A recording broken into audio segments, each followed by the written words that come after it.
Welcome back, dear friends, to our sanctuary of the unseen and the eternal. Tonight, we are stepping away from the solid world of stone and pigment, and we are entering a realm made entirely of air, vibration, and light. We are exploring the music of the spheres and the breathtaking mathematical precision of the Baroque era. Close your eyes for a moment and imagine the night sky not as a silent, empty void, but as a grand, celestial clockwork. Since the time of the ancient Greeks, philosophers like Pythagoras believed that the movement of the planets produced a divine, silent harmony, a celestial music that governed the proportions of the universe. They called it musica universalis, the music of the spheres. In the 17th and 18th centuries, during the height of the Baroque period, this ancient idea found its ultimate expression.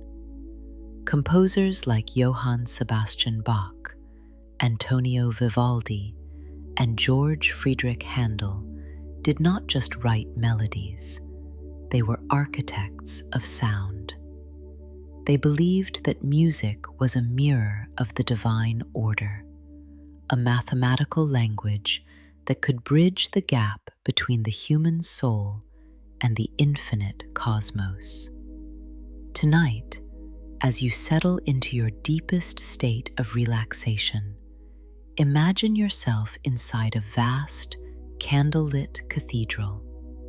The air is cool, the stone is ancient, and the silence is waiting, perfectly poised for the first note to strike. We are going to unravel the secret geometry of the fugue, the golden ratios of the violin, and the cosmic dance of the orchestra. Feel your breathing slow down, matching the rhythmic, steady pulse of a ticking clock. Let us begin our meditation on the music that moves the stars. 1. The Pythagorean Dream, the foundation of sound. To understand the beauty of the Baroque, we must go back, far back, to the shores of ancient Greece. Pythagoras, the philosopher and mathematician, was obsessed with the idea that numbers were the building blocks of reality. Legend tells us that one day he walked past a blacksmith shop and heard the rhythmic ringing of hammers against an anvil. He noticed that some hammers produced a harmonious sound together, while others were jarring. He discovered that the difference lay in the weights of the hammers, in their mathematical ratios. A hammer that was exactly half the weight of another produced an octave, the most perfect consonant interval in music. A ratio of 3 to 2 produced a perfect fifth, the backbone of all melody. This was a revelation, a juicy secret of the universe. It meant that music was not just a matter of taste, but a matter of physics. The Baroque composers inherited this dream. They saw the universe as a grand, complex equation that was meant to be solved through sound. When you listen to a Baroque piece, you are hearing the resolution of mathematical tension. You are hearing the universe correcting itself. Imagine a single, vibrating string stretched across the darkness. As it is plucked, it divides itself into halves, thirds, and quarters, creating a series of overtones that shimmer in the air. this is the natural order. This is the geometry of the ear. The Baroque masters used these ratios to build their grand cathedrals of sound, ensuring that every note, every resonance, was in perfect alignment with the laws of nature. 2. Johann Sebastian Bach, the architect of the infinite. We move now to a small, candlelit study in Leipzig, Germany. The year is 1740. A man with a heavy, powdered wig and tired eyes sits at a harpsichord. His name is Johann Sebastian Bach. To many, he is not just a composer, he is a mathematician of the spirit. Bach's greatest contribution to the music of the spheres was the fugue. A fugue is a musical puzzle, a complex tapestry where a single theme or subject is introduced and then chased, mirrored, and inverted by other voices. It is a mathematical exercise in symmetry. Imagine a single drop of water falling into a still pond, creating a ripple. Then, another drop falls, and another. The ripples overlap, creating complex, beautiful patterns of interference. This is a fugue. Bach could take a simple, 6-note melody and expand it into a cosmic structure that felt like it could go on forever. In his work, The Art of Fugue, he pushed the limits of what was humanly possible, creating music that was so perfectly balanced that it felt less like a composition and more like a discovery of a universal law. Bach's music is often compared to a fractal, a geometric shape that looks the same whether you zoom in or zoom out. Whether you listen to a single, delicate line of a cello or a massive, thunderous chorale, the same mathematical proportions are present. Think of the Goldberg variations, written, it is said, to help a count suffer through his insomnia. It is a work of 30 variations, built on a single circular bass line. It begins and ends in the same place, representing the eternal, cyclical nature of time. As you listen to the rhythmic, steady heartbeat of Bach's music, feel your own mind becoming ordered, structured, and calm.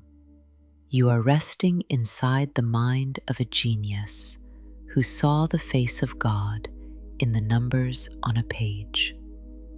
3. The Musical Offering, a Riddle of Kings.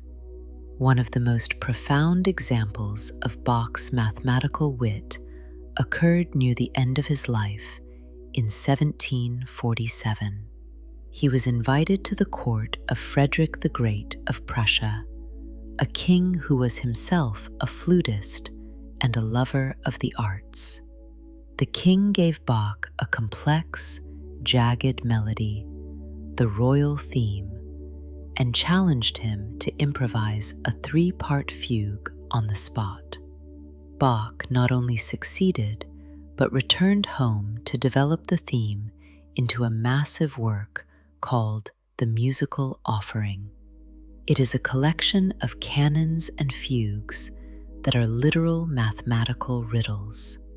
One canon, the crab canon, is written so that it can be played forwards and backwards at the same time, with the two versions harmonizing perfectly. Another is a rising canon, where the music modulates upward in pitch with every repetition, seemingly forever. Bach wrote in the margins, "As the modulation rises, so may the king's glory rise." These were not mere tricks.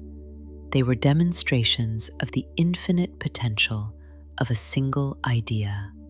They were meant to show that within a simple melody there lies a universe of possibilities, if only one has the mathematical key to unlock them. As you imagine the two melodies of the crab canon intertwining, like two dancers moving in perfect symmetry, feel the balance and the grace of a world where everything fits together perfectly. 4. Antonio Vivaldi, The Geometry of the Seasons. While Bach was building cathedrals in the north, Antonio Vivaldi, the Red Priest, was capturing the vibrant, pulsing energy of the Italian landscape. Vivaldi was a master of the concerto, a form of music that relies on the mathematical contrast between a single, solo instrument and the full power of the orchestra. His most famous work, The Four Seasons, is a masterpiece of descriptive, mathematical art. Vivaldi wasn't just imitating the sounds of birds or storms, he was mapping the cycles of the earth. He used specific, rhythmic patterns to represent the shivering of winter, the buzzing of summer flies, and the swaying of autumn leaves. There is a secret geometry in Vivaldi's music. He used a structure called ritornello, where a central theme returns again and again, acting as an anchor for the listener's ear. It is like the sun at the center of the solar system, with the solo violin orbiting around it, flying away in daring, virtuosic leaps, only to be pulled back by the gravity of the orchestra. Imagine the violin itself, an instrument perfected during this era by masters like Stradivari and Guarneri. The shape of the violin is built on the golden ratio, the same proportion found in the spiral of a seashell, the arrangement of petals on a flower, and the swirl of a distant galaxy. When Vivaldi played, he was plucking the very strings of the universe. Feel the energy of the presto from summer, the rapid-fire notes falling like rain on a dry field. Even in this chaos, there is a strict, mathematical underlying order. Vivaldi teaches us that even the most violent storms have a rhythm, and that there is beauty in the changing of the guard.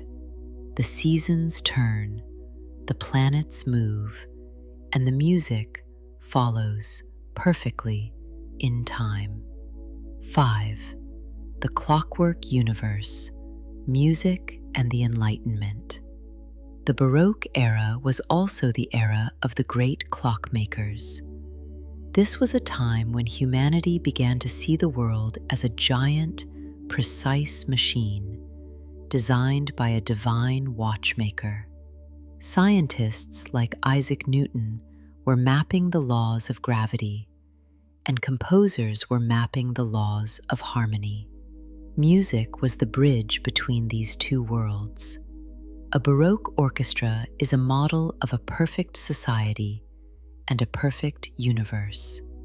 Every instrument has its place, its specific frequency, its mathematical role to play. The basso continuo, the deep, grounding notes of the harpsichord and cello, acts as the steady, ticking gears of the clock, while the violins and flutes act as the delicate, moving hands. There was a belief at the time that music could actually heal the body by realigning the humors or the internal rhythms of the patient. This was the birth of music therapy, based on the idea that a chaotic, troubled mind could be brought back into harmony by listening to the ordered, mathematical beauty of a sonata. Think of the harpsichord, the defining sound of the age. Its strings are plucked, not hit, producing a sharp, clear, and precise tone. It is a sound of pure logic. There is no room for blurred lines or messy emotions. It is the sound of a mind, thinking clearly and resolving complex problems. As you imagine the ticking of a great golden clock in a quiet hallway, let your own internal rhythms align with the music. Feel your pulse slow down to match the 60 beats per minute of a Baroque adagio. You are part of the clockwork, a vital gear in the grand, beautiful machine of the cosmos. 6. Handel's Water Music, Harmony on the Thames. In 1717, King George I of England requested a concert like no other. He wanted music that could be played outdoors on the River Thames, to be heard by the masses as his royal barge floated past. George Frideric Handel, a man of immense theatrical vision, composed his water music. This was music designed for open space. Handel had to account for the acoustics of the water, the wind, and the distance between the barges. He used trumpets and horns, instruments with bold, mathematical clarity to cut through the ambient noise of the river. The water music is a celebration of the harmony between human art and the natural world. The music flows like the river itself, sometimes calm and reflective, sometimes surging with power. Handel understood that for music to be effective, it had to breathe. He built into his scores specific pauses, silences that allowed the echoes to fade and the listener to catch their breath.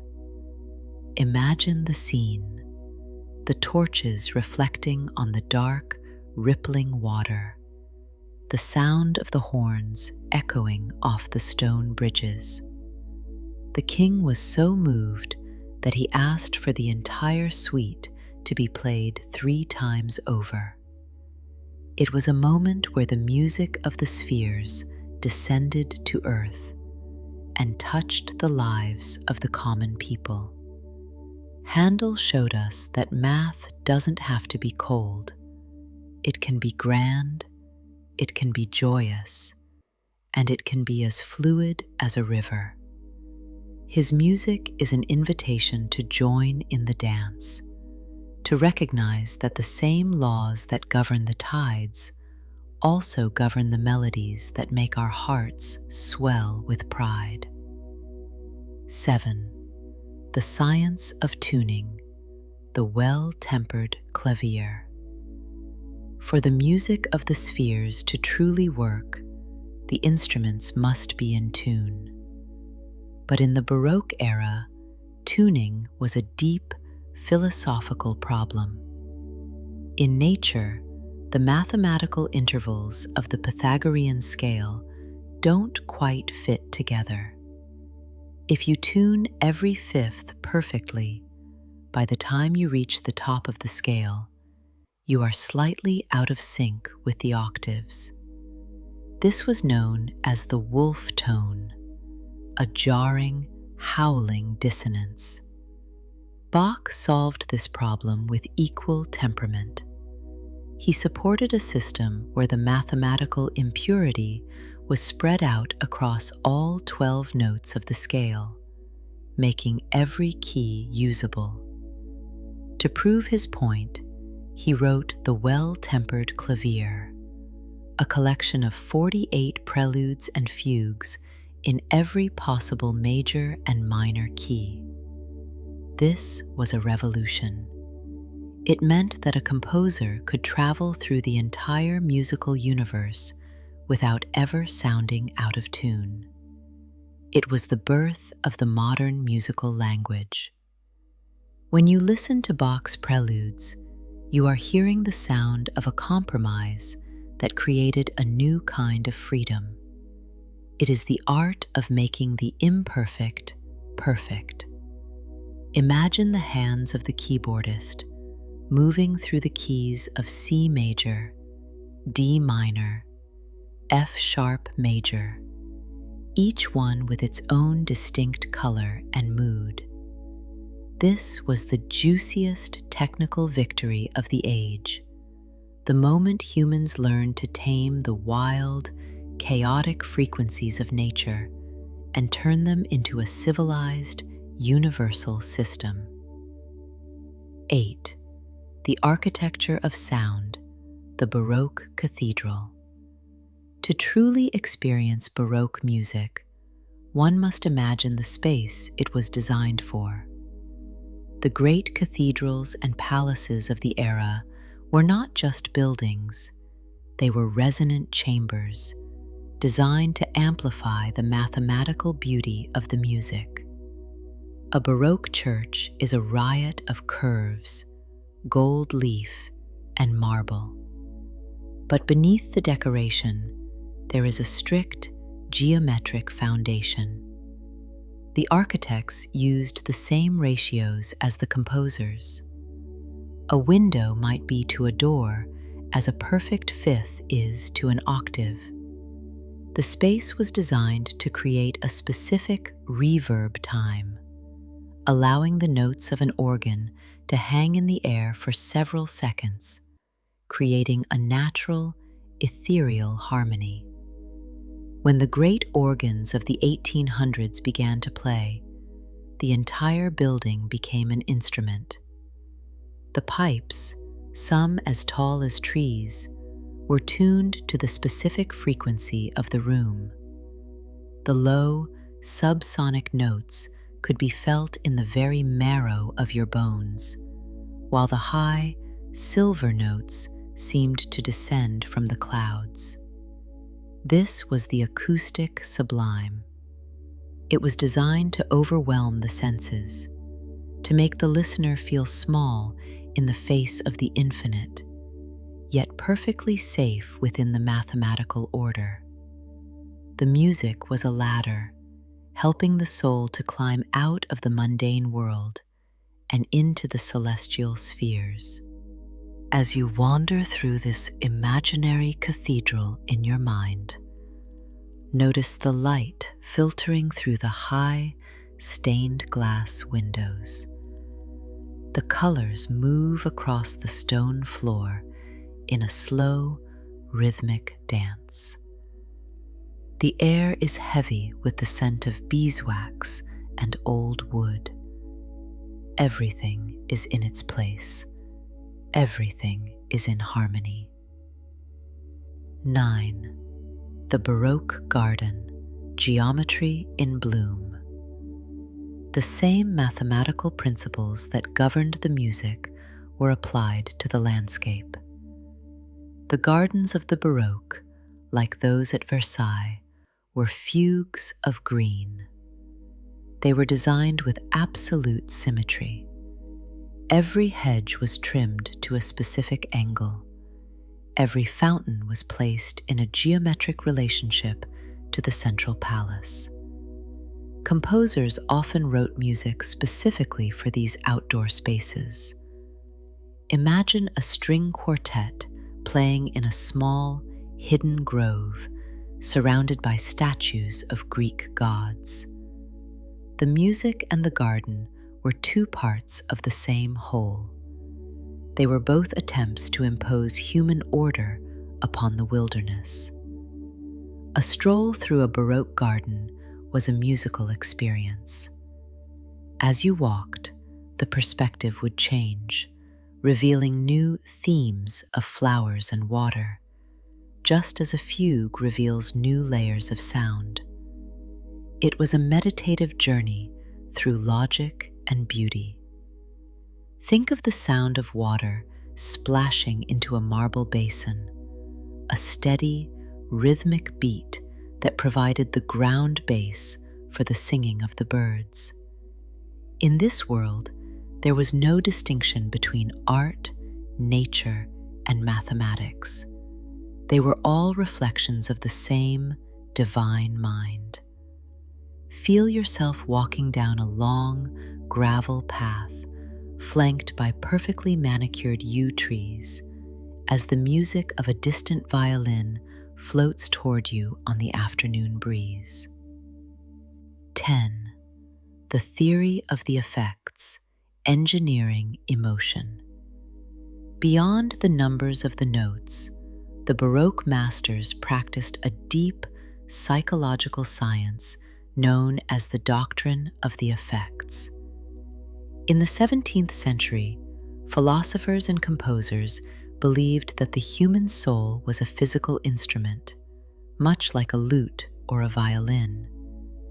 They believed that specific mathematical intervals could trigger specific emotions, almost like a biological key turning in a lock. This wasn't just artistic intuition, it was a rigorous academic study. A major third was thought to physically expand the humors of the body, creating joy, while a minor second would contract them, inducing sorrow or longing. The Baroque composer was like a doctor of the spirit, using a musical pharmacy of chords and rhythms to heal or excite the listener. Imagine a composer like Claudio Monteverdi standing at the edge of the Renaissance and the Baroque. He used dissonance, mathematical tension, to represent the pain of a broken heart. When two notes sit too close together, they create a beat frequency, a physical vibration that feels like a sting to the ear. By resolving that tension into a perfect fifth, the composer provides a physical release, a feeling of peace and safety. As you listen to the slow, unfolding harmonies of a Baroque aria, know that your body is responding to a set of ancient, mathematical rules designed to bring your emotions into a state of perfect, quiet balance. 11. Johannes Kepler and the harmony of the world. We must also look to the stars through the eyes of the great astronomer Johannes Kepler. In 1619, he published a monumental work called Harmonices Mundi, or The Harmony of the World. Kepler was the man who discovered that planets do not move in perfect circles, but in ellipses. But Kepler was also a mystic. He calculated the varying speeds of the planets as they moved closer to and further from the sun, and he realized that the ratios of these speeds corresponded exactly to musical intervals. He wrote out the songs of the planets on musical staves. Saturn sang a deep, slow bass note, while Mercury sang a rapid, high-pitched trill. To the Baroque mind, this was the ultimate proof. The solar system was a giant, rotating choir. When Bach or Handel wrote their grand, sweeping orchestral works, they were consciously trying to harmonize the earth with Kepler's celestial song. They believed that if their music was mathematically correct, it would resonate with the very motion of the earth itself.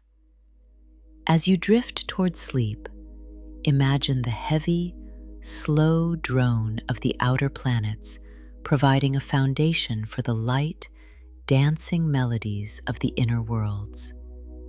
You are not just listening to a song, you are listening to the mechanical pulse of the solar system. 12. The Leviathan of Sound, the mathematics of the organ.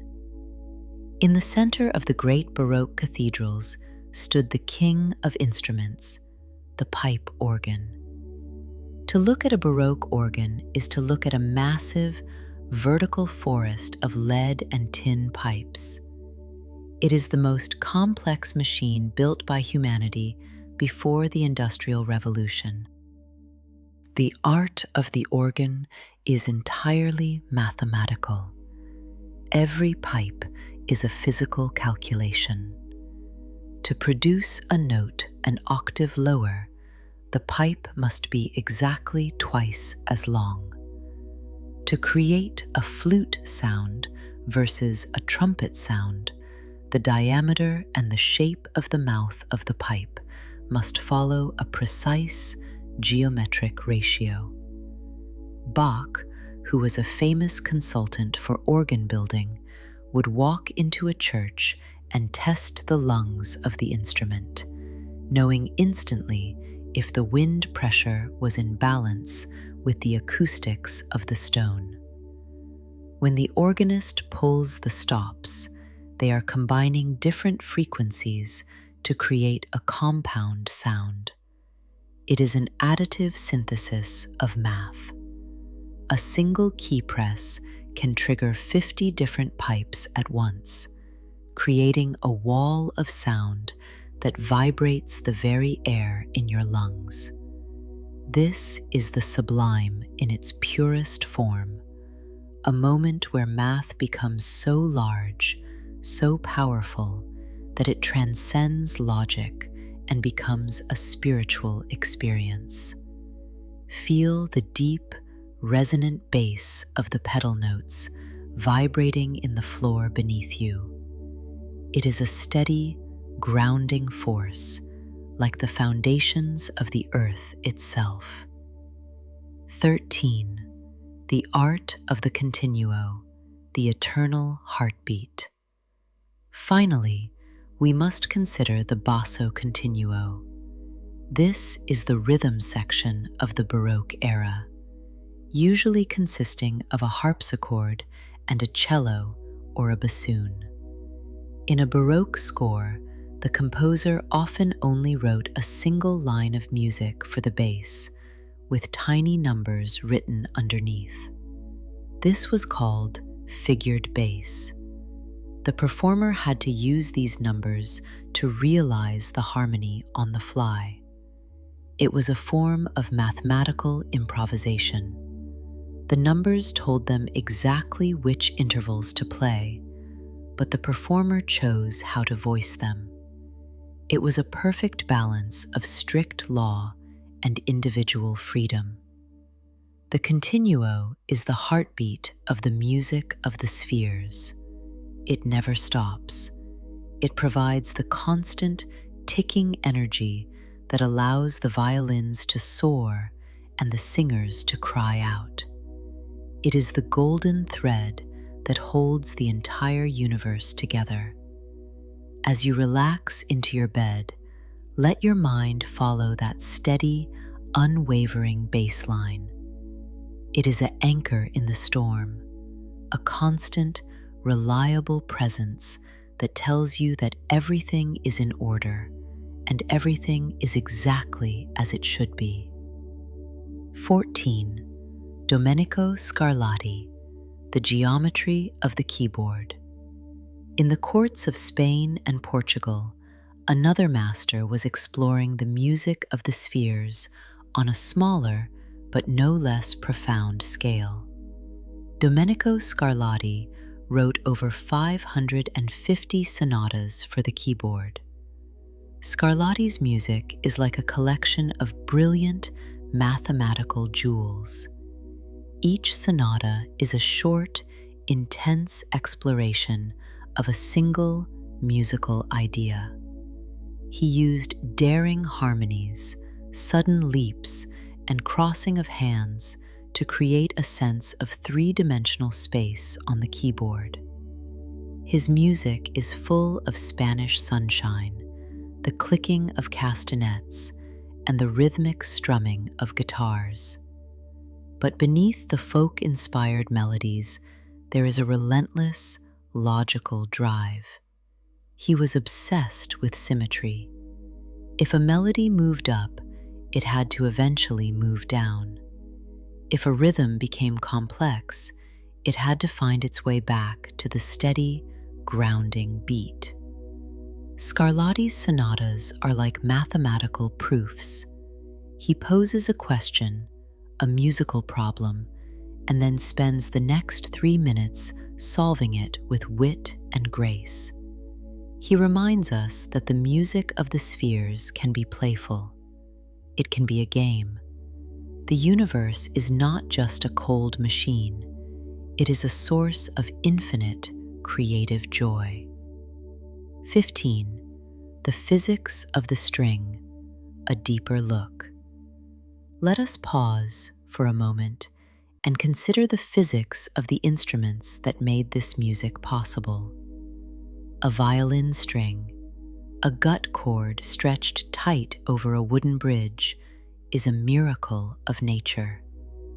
When a bow is drawn across it, the string doesn't just vibrate back and forth. It creates standing waves. It divides itself into segments. This is called the harmonic series. The first harmonic is the fundamental note, the one we hear most clearly. But above it, in decreasing volume, are the second, third, and fourth harmonics. These hidden notes are what give an instrument its timbre, its unique voice. A Baroque violin sounds different from a modern one because of the tension of the strings and the shape of the bridge. The Baroque sound was thinner and more transparent, allowing the listener to hear the mathematical relationships between the notes more clearly. The composers understood this perfectly. They wrote their music to highlight these natural harmonics. They were playing with the very fabric of sound. They knew that when two notes are played together, they create resultant tones, notes that aren't actually being played, but are created in the listener's ear through mathematical interference. This is the most juicy secret of the Baroque. The music was designed to create sounds that weren't even there. It was a collaboration between the composer, the instrument, and the physics of the human ear. It was a true, holistic experience. You aren't just listening to music, you are participating in a physical, mathematical event. 16. The silence between the notes, the rest of the world. One of the most profound mathematical concepts in music is not the note itself, but the rest, the silence. In a Baroque score, silence is not an absence of sound. It is a precisely measured, vital part of the structure. It is the zero in the equation. Without the rest, the music would be a chaotic, overwhelming wall of noise. The rest provides the contrast.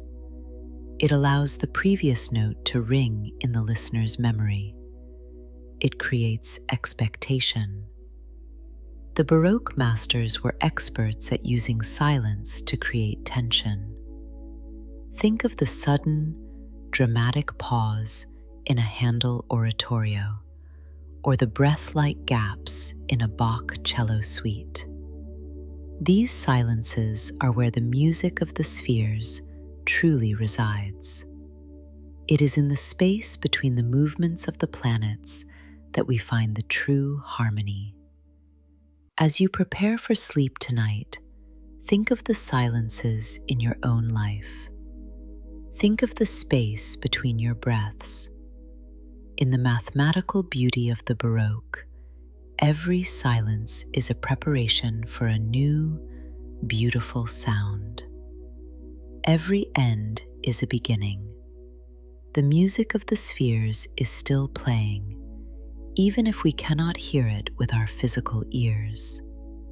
It is in the steady rotation of the earth, the falling of the snow, and the rhythmic beating of your own heart.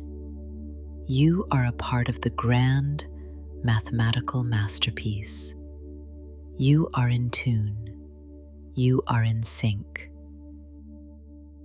And so, dear friends, we reach the end of our journey through the celestial clockwork of the Baroque.